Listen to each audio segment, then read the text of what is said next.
அனைவருக்கும் ஆர்சிசியின் அன்பான வணக்கங்கள். இன்று நாம் பொருளாதாரத்துல 6ஆம் வகுப்பு முதல் 10ஆம் வகுப்பு வரை உள்ள மிக முக்கிய வினாக்கள் இன்று நாம் பார்க்க போறோம். அதற்கு முன் நீங்க சேனலை சப்ஸ்கிரைப் பண்ண மறக்காம சப்ஸ்கிரைப் பண்ணிக்கோங்க. முதல் வினா, டேஸ் வருவாயை தலா வருமானம் என்று அழைக்கிறோம்? ஆப்ஷன் ஏ சராசரி, ஆப்ஷன் பி மொத்த, ஆப்ஷன் சி மக்கள், ஆப்ஷன் டி மாத. சரியான பதில் ஆப்ஷன் ஏ சராசரி வருவாயை தலா வருமானம் என்று நாம் அழைக்கிறோம். இரண்டாவது வினா, G8 நாடுகளின் கூட்டமைப்பில் உறுப்பு நாடாக இல்லாத நாடு எது? G8 நாடுகளில் கூட்டமைப்பில் உறுப்பு நாடாக இல்லாத நாடு எது? Option A Japan, option B Canada, option C Russia, option D India. சரியான பதில் ஆப்ஷன் டி இந்தியா. ஏன்னா G8 கூட்டமைப்பில் இந்தியா இல்லை. அடுத்தது மூன்றாவது வினா, சார்க் கூட்டமைப்பின் உறுப்பு நாடுகளில் இல்லாத ஒன்று எது? சார்க் கூட்டமைப்பில் உறுப்பு நாடுகளில் இல்லாத ஒன்று கீழ்கண்டவற்றில் எந்த நாடு? Option A India, option B Pakistan, option C China, option D Bhutan. சரியான பதில் ஆப்ஷன் சி சீனா. ஏன்னா சீனா சார்க் கூட்டமைப்பில் இல்லை. இப்ப நம்ம சார்க் கூட்டமைப்பு பத்தி பார்ப்போம். சார்க் கூட்டமைப்பு டிசம்பர் 8, 1985ஆம் ஆண்டு அமைக்கப்பட்டது. அதன் தலைமையகம் எங்கு உள்ளதுன்னா நேபாளம், காத்மண்ட். எந்த ஆண்டு அமைக்கப்பட்டதுன்னா டிசம்பர் 8, 1985. தலைமையகம் எங்கு உள்ளதுன்னா நேபாளம், காத்மண்ட். அடுத்தது சார்க் அமைப்புல கடைசியா எந்த நாடு சேர்ந்துச்சுன்னா ஆப்கானிஸ்தான். ஓகே. நாலாவதுனா, முதன்மை காரணிகள் என்பன டேஸ்?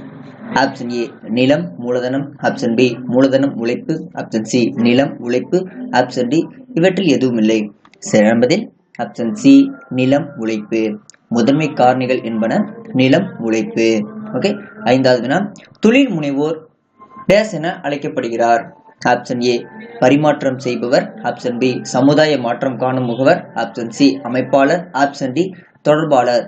சரியான பதில் ஆப்ஷன் பி தொழில் முனைவோர் சமுதாய மாற்றம் காணும் முகவர் என்று அழைக்கப்படுகிறார்.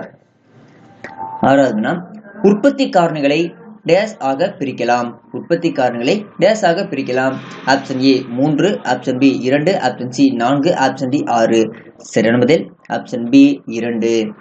ஏழாவது, டேஸ் பொருளாதாரத்தின் தந்தை என அழைக்கப்படுகிறார்?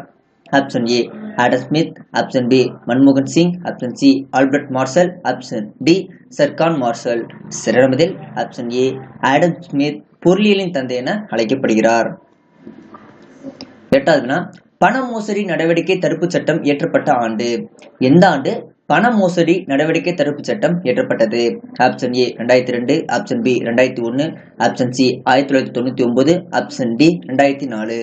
சரியான பதில் ஆப்ஷன் ஏ 2002. ஒன்பதாவது, 1988ஆம் ஆண்டு டேஸ் சட்டம் இயற்றப்பட்டது? ஆப்ஷன் ஏ பண மோசடி நடவடிக்கை தடுப்பு சட்டம், ஆப்ஷன் பி ஊழல் தடுப்பு சட்டம், ஆப்ஷன் சி பினாமி பரிவர்த்தனை தடுப்பு சட்டம், ஆப்ஷன் டி ரியல் எஸ்டேட். சரியான பதில் ஆப்ஷன் பி ஊழல் தடுப்பு சட்டம். 1988ஆம் ஆண்டு ஊழல் தடுப்பு சட்டம் இயற்றப்பட்டது.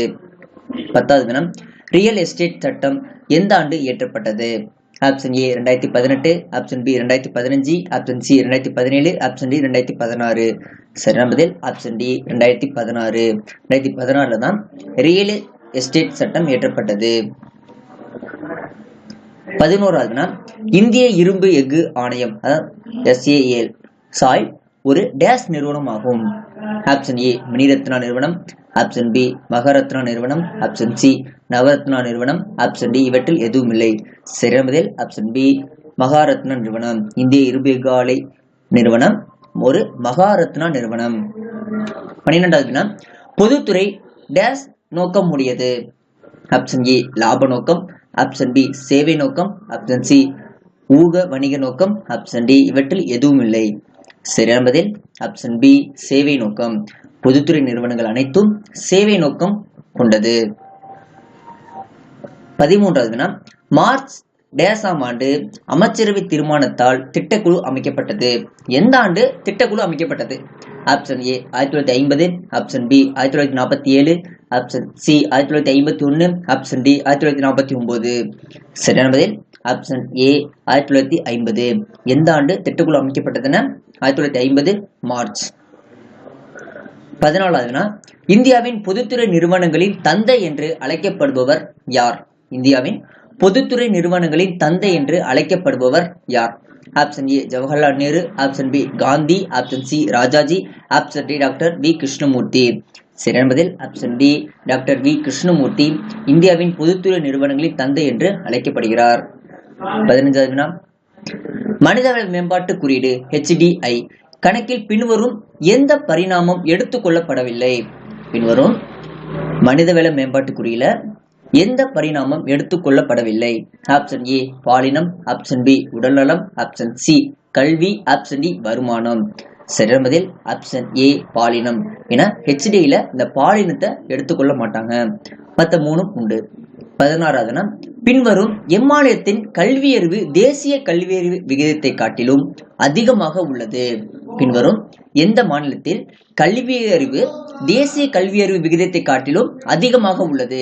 Option A Andhra Pradesh, option B Uttar Pradesh, option C Tamil Nadu, option D Karnataka. சரியான பதில் ஆப்ஷன் சி தமிழ்நாடு. 17வது பாலின விகிதம்னா என்ன? ஆப்ஷன் ஏ வயதான ஆண் மற்றும் வயதான பெண் விகிதம், ஆப்ஷன் பி ஆண்கள் மற்றும் பெண்கள் விகிதம், ஆப்ஷன் சி ஆணுக்கும் பெண்ணுக்கும் இடையே நிலவும் சமூக தொடர்பு, ஆப்ஷன் டி 1000 ஆண்களுக்கு எத்தனை பெண்கள் என்ற விகிதம். சரியான பதில் ஆப்ஷன் டி பாலின விகிதம் என்றால் என்ன? 1000 ஆண்களுக்கு எத்தனை பெண்கள் என்ற விகிதம். ஓகே, அடுத்தது 18வது பொறுத்துக. இதற்கு சரியான பதில் 4 3 2 1. ஃபர்ஸ்ட் தேசிய பசுமை தீர்ப்பாய சட்டம் எந்த ஆண்டு இயற்றப்பட்டதுன்னா 2010. தேசிய பசுமை தீர்ப்பாய சட்டம் 2010. பல்லுயிர் பாதுகாப்பு சட்டம் எந்த ஆண்டு இயற்றப்பட்டதுன்னா 2002. பல்லுயிர்மை பாதுகாப்பு சட்டம் 2002. சுற்றுச்சூழல் பாதுகாப்பு சட்டம் எந்த ஆண்டுனா 1986. சுற்றுச்சூழல் பாதுகாப்பு சட்டம் 1986. வன பாதுகாப்பு சட்டம் எந்த ஆண்டு இயற்றப்பட்டதுன்னா 1980. வன பாதுகாப்பு சட்டம் 1980. அடுத்தது 19வது மூன்றாம் துறையில் அடங்குவது டேஸ். மூன்றாம் துறையில் அடங்குவது டேஸ். ஆப்ஷன் ஏ போக்குவரத்து, ஆப்ஷன் பி காப்பீடு, ஆப்ஷன் சி வங்கியல், ஆப்ஷன் டி இவை அனைத்தும். சரியான பதில் ஆப்ஷன் டி இவை அனைத்தும். மூன்றாம் துறையில் அடங்குவது எதுனா போக்குவரத்து, காப்பீடு, வங்கியல். 20வது எந்த துறையில் தொழிலமைப்பு முறை சேர்க்கப்படவில்லை? எந்த துறையில் தொழில் அமைப்பு முறை சேர்க்கப்படவில்லை? ஆப்ஷன் ஏ முதன்மை துறை, ஆப்ஷன் பி இரண்டாம் துறை, ஆப்ஷன் சி சார்பு துறை, ஆப்ஷன் டி தனியார் துறை. சரியான பதில் ஆப்ஷன் டி தனியார் துறை. தனியார் துறையில் தொழில் அமைப்பு முறை சேர்க்கப்படவில்லை. ஓகே நண்பர்களே, இன்று நாம் பொருளாதாரத்துல மிக முக்கிய வினாக்கள் என்று நாம் பார்த்தோம். நன்றி, வணக்கம். நாளை மற்றொரு